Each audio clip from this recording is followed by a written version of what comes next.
Hello test takers, welcome to another video from CAT, the leaders in test prep.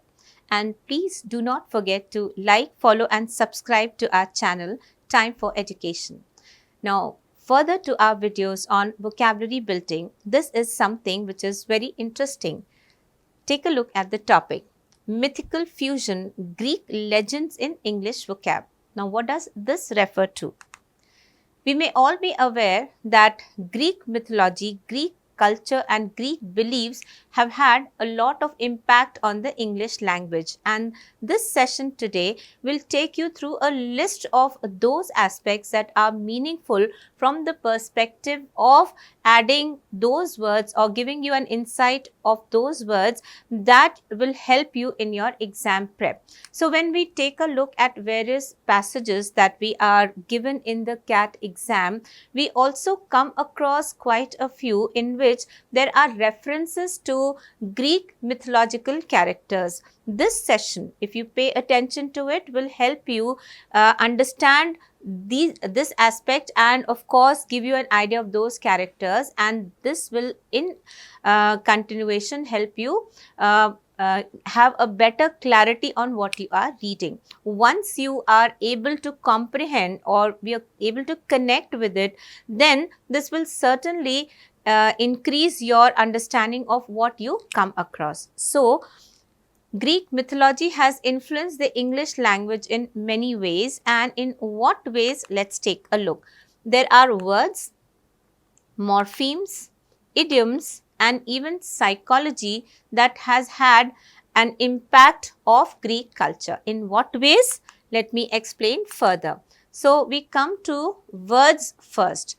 There are so many words that we come across, common words in the English language which we consider to be absolutely English, but no, they originate from Greek mythology, and a few examples are here right before you.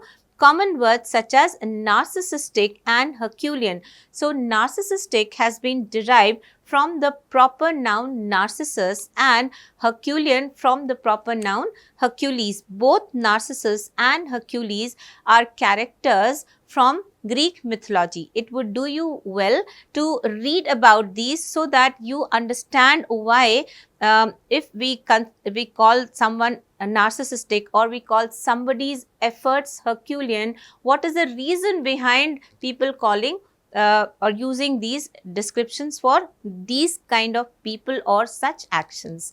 Then we have morphemes. So, what exactly are morphemes? Morphemes are mythological roots that form the basis of various English words. Here's an example. Arachnophobia.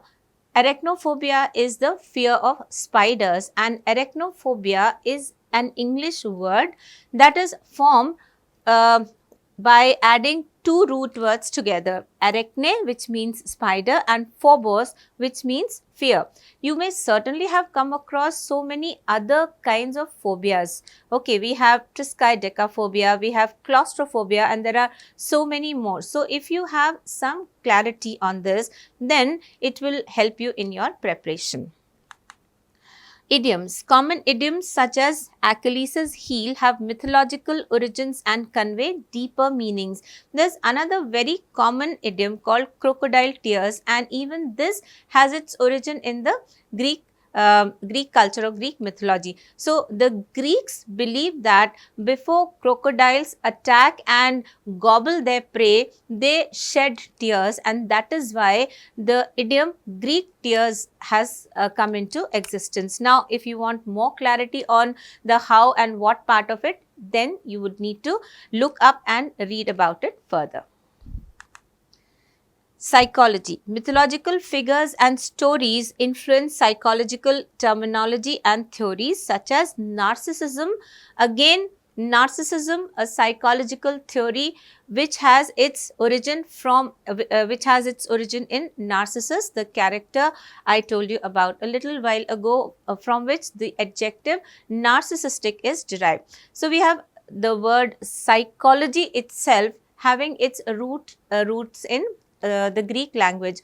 There is a mention of a goddess called Psyche, and after the goddess Psyche, psychology has come into existence. Okay, so please do read about it so that you have more clarity on such aspects. Now let's deal with each of them individually. So words first. We have words like Herculean. What does Herculean mean? Herculean refers to tasks that are incredibly difficult or require great strength and great efforts, and the adjective has come, I told you earlier itself, from this character Hercules, the mythological hero. Then we have narcissistic, describes someone who is excessively self-centered, self-obsessed, and it has been derived from this character Narcissus, who fell in love with his own reflection. There's a very interesting story about Narcissus, and if you go through that story, you will understand why people are called narcissistic. Titanic denotes something of enormous size or strength coming from the Titans, the primordial giants in Greek mythology. Then we have hymn, a song or praise, especially religious, originating from the Greek word hymnos, which was a song of praise to the gods. Now, I'm sure you would be able to connect with these words because they are very commonly used English words. Then we have Atlas. Atlas refers to a book of maps or charts named after Atlas. And who was Atlas? Atlas was a titan. I told you who the titans were. They were primordial giants, and Atlas was that titan who was condemned to hold up the heavens in Greek mythology. This is also another character about whom you should read because the story behind this is really interesting, and if you are able to remember it, then you will never forget why we have an atlas, or why this word came into existence to refer to this book which has maps and such diagrams. Okay, going further, we have echo. Another very common word. It refers to the repetition of sound or an inability to express oneself, and this has originated from the nymph Echo, who could only repeat the last word spoken to her. Okay, you would be able to relate why an echo is called an echo after reading this. Pandemonium, meaning chaos, utter chaos or disorder, named after the capital of hell in John Milton's Paradise Lost, which draws on Greek mythological themes. Okay, if you've heard of John Milton and if you have the time, please go through this, which was written by him.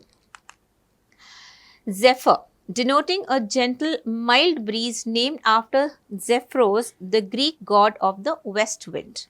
Then we have museum, a place where art and knowledge are collected.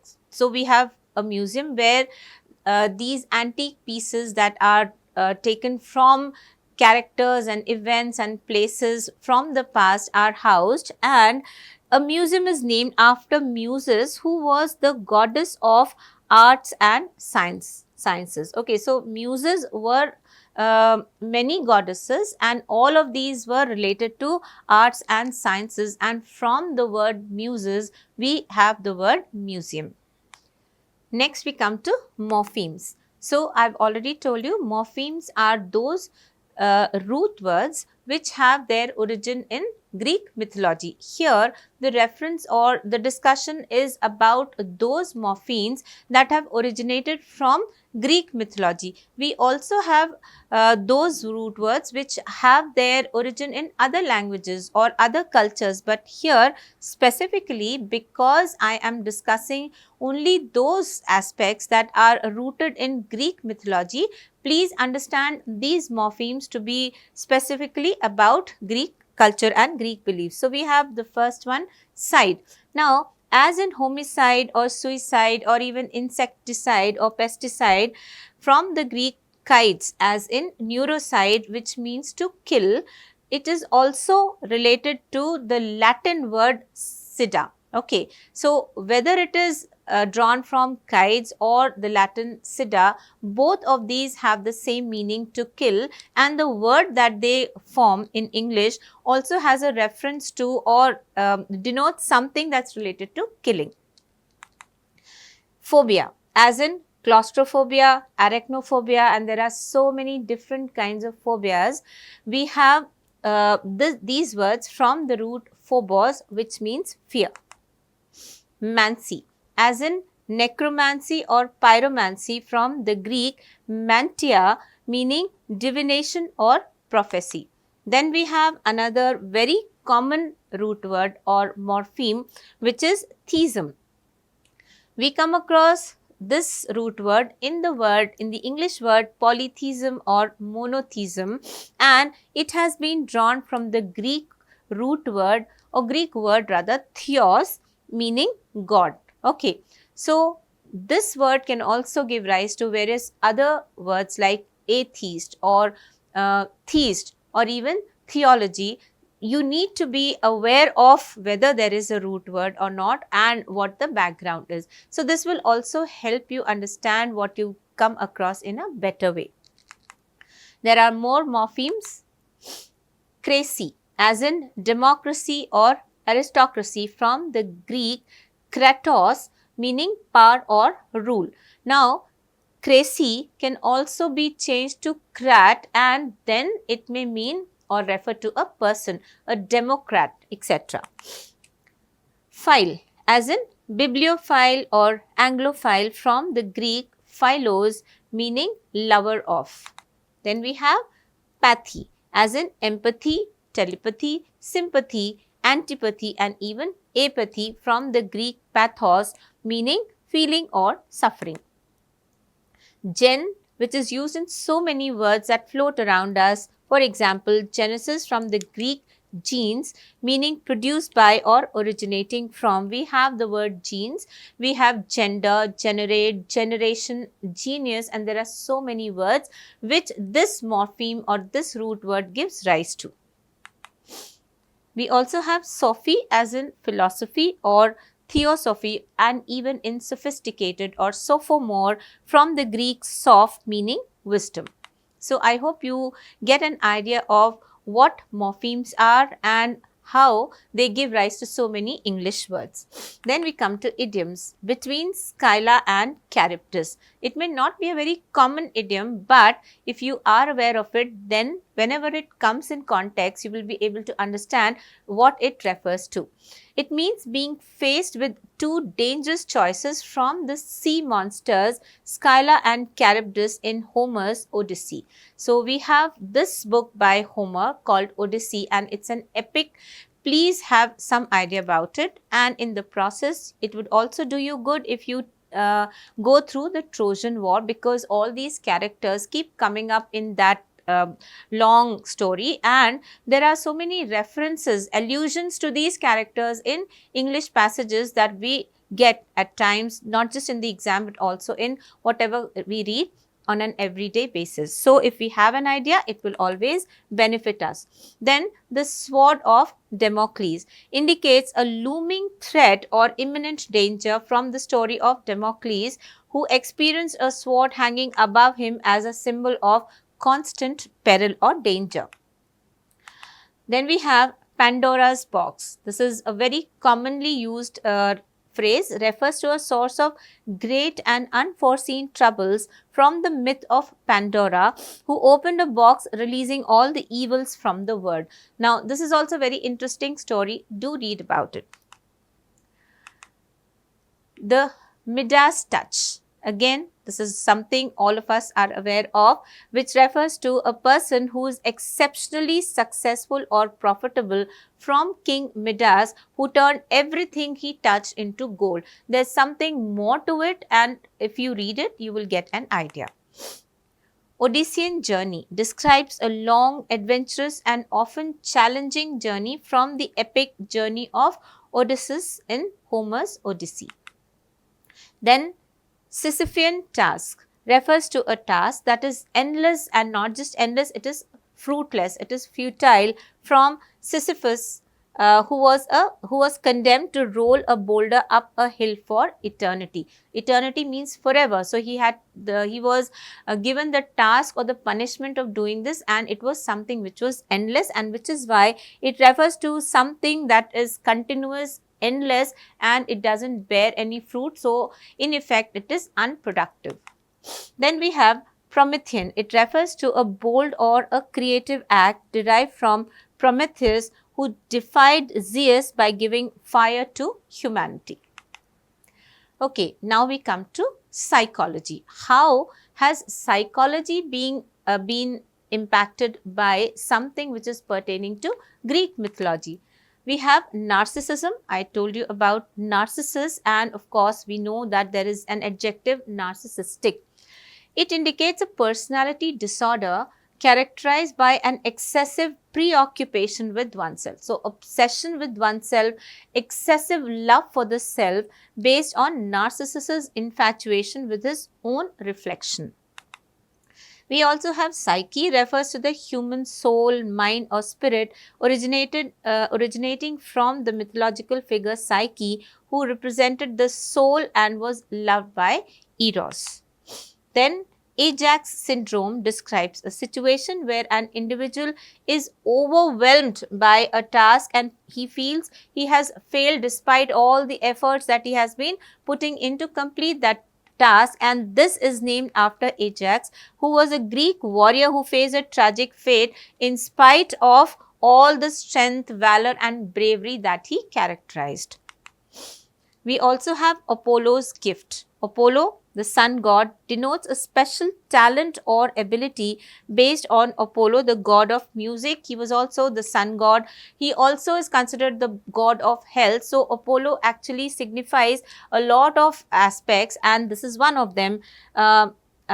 Prophecies, another, and healing, I just told you, who was associated with various forms of artistic and intellectual gifts. So, if somebody is said to have an Apollo's gift, then that person is blessed by any of these characteristics or any of these skills.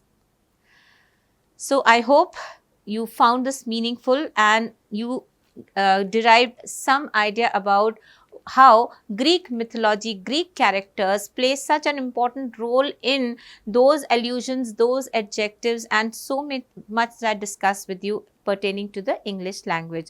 So, please try to read about those stories that I referred to, and I hope you found this session meaningful. For more on such aspects and more of such videos, please follow, like and subscribe to our channel Time for Education. Thank you.